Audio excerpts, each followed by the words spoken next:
He wasn't betrayed by an enemy, not by a rival king, not by a foreign army, but by something far closer: blood.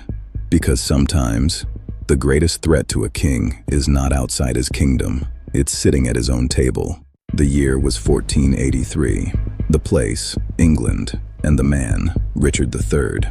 A king who rose to power in a time of chaos, when loyalty was fragile and trust was a dangerous gamble.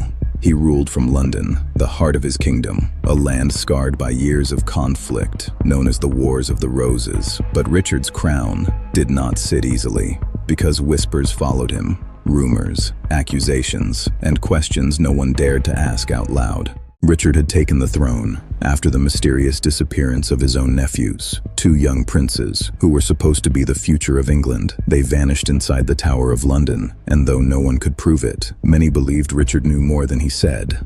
Trust began to fade. Allies became cautious, and the loyalty of his own bloodline started to fracture. Among those closest to him was a man he trusted, a man bound not just by politics, but by blood and allegiance. But even blood can turn cold. Henry Tudor, a distant relative, but a direct threat.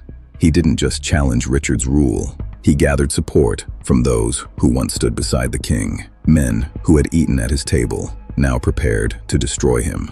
The final clash came at the Battle of Bosworth Field. The sky was heavy, the air tense. Richard rode into battle as a king, but he would not leave as one, because at the moment he needed loyalty the most. It failed him.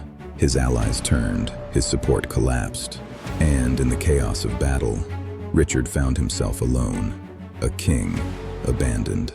He charged forward anyway, not as a ruler clinging to power, but as a man refusing to fall without a fight. And there, on the battlefield, Richard III met his end, not defeated by strength alone, but by betrayal. History remembers kings by their victories, but sometimes it is their betrayals that define them.